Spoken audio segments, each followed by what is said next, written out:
रब ताला 3 आयत में सूरह नमल में फरमायो व उमिरतु अन अकून मिनल मुस्लिमीन व अन अतलु अल कुरान। अल्लाह से फरमायो त मुखे हबीबे करीम तू फरमा पंजी कौम खे त मुखे हुकुम कयो वियो आ त मां कुरान पाक जी तिलावत कया त तिलावत करण कुरान पाक जो टियों हवा बल्कि चौथों हवा तिलावत करण इंसान के मथा फर्ज आ त कुरान पाक पढ़े भी सही आई पढ़ण का पोए कुरान पाक जी तिलावत करे।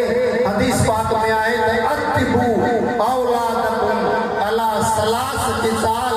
आका करीम फरमायो त पंहिंजे औलाद जे 3 ॻाल्हियुनि जी तरबियत कयो। घणनि ॻाल्हियुनि जी? 3 ॻाल्हियुनि जी ख़ासि तौर ते तरबियत कयो।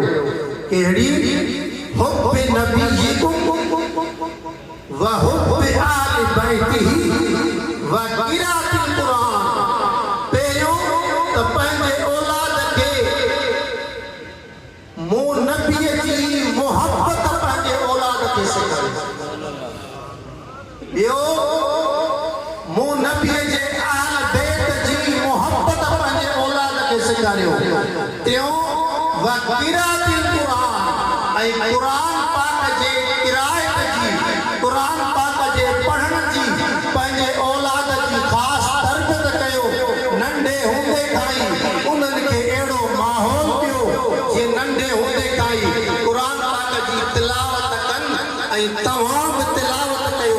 पंहिंजे औलाद खे बि तिलावत जो शौक़ु ॾियारियो।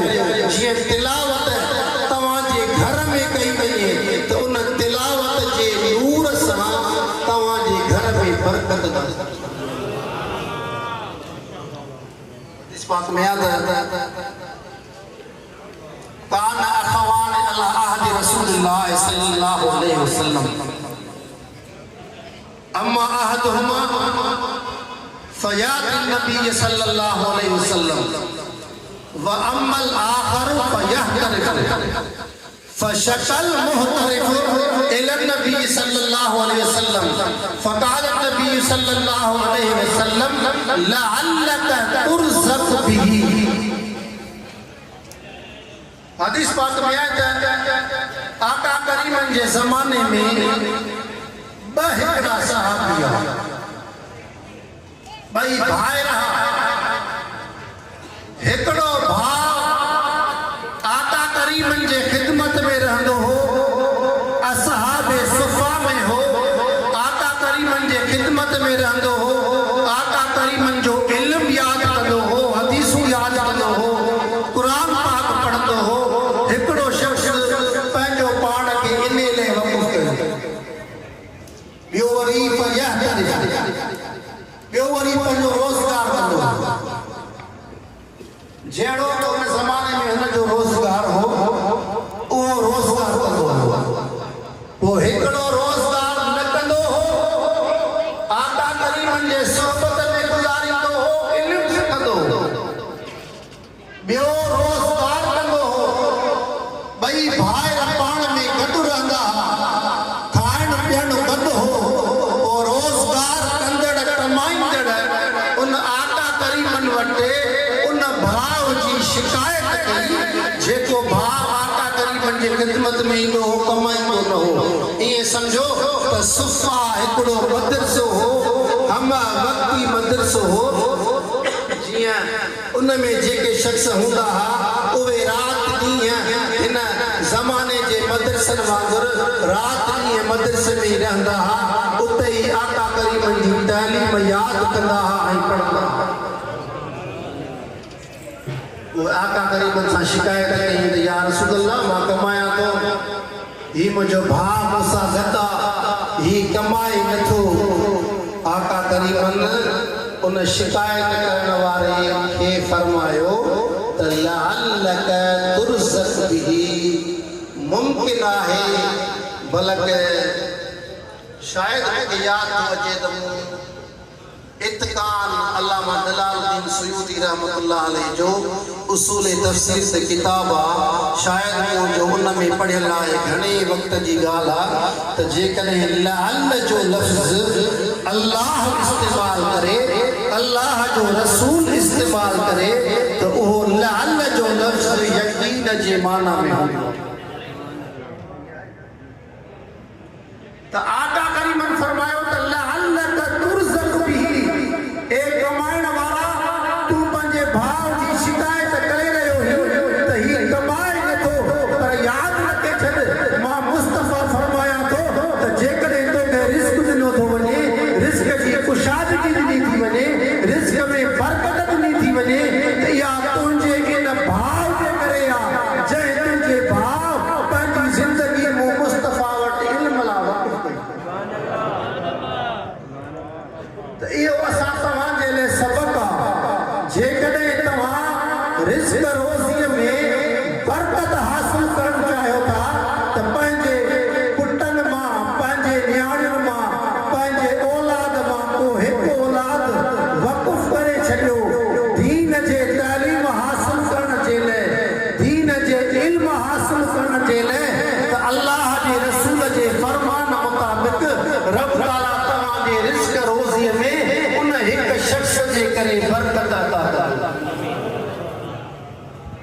वरी ॿी हदीस आहे, हदीस कुदसी आहे त मन शगलहुल क़ुरआन अन ज़िक्री व मसअलती लउतियन्नहु अफ़ज़ल मा उति साइलीन।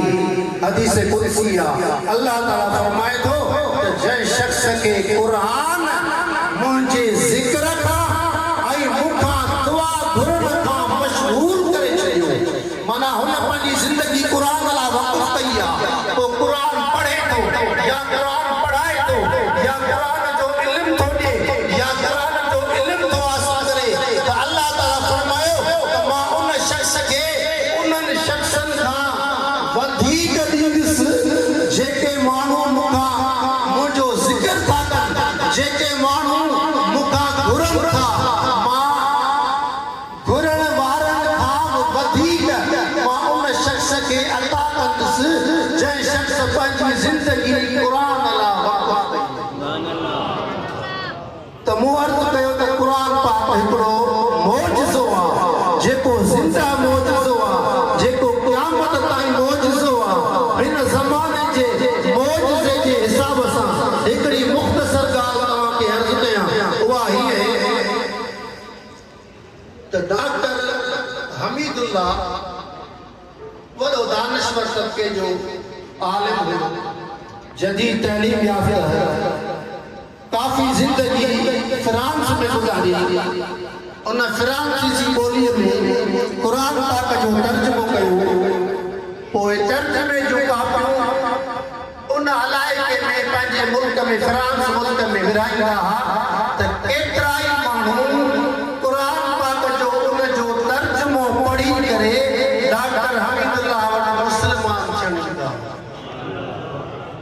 उन जे 8-9 सालनि जो हिसाब लॻायो आहे त रोज़ाने जे हिसाब सां ॼण त रोज़ानो 8 ॼणा हुन वटि मुस्लमान थियनि। उन निगार शास में हिकिड़ी पंहिंजी ॻाल्हि लिखी आहे त हिकिड़ो फ्रांस जो वॾो मूसीकार ऐं माहिर, जेको ॻाइण वॼाइण जो माहिर हो, मूसीक़ी जो माहिर हो, हिकिड़ो मुस्लमान जेको मुंहिंजो दोस्त हो मूं वटि ईंदो हो, उहो इन फ्रांसी मूसीकार खे मूं वटि वठी आयो, साईं ही मुस्लमान थियण आयो आहे। मूं हुनखे कलमो पढ़ायो, मूं हुनखे मुस्लमान कयो, पोइ उन मूंखे चयो, मूं हुनखां पुछियो त हीउ मुस्लमान कीअं थियो आहे, पंहिंजी वाक़ियो इहो ॿुधाई त मां वॾो मूसीकार आहियां, हीउ मुस्लमान मुंहिंजो दोस्त आहे।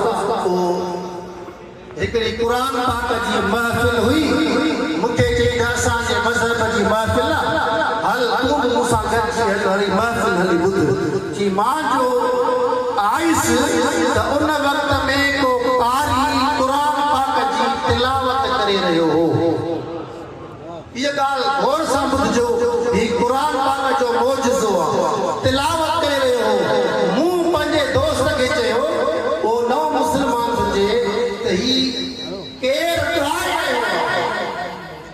हूं चयोमांसि त ही ॻाइण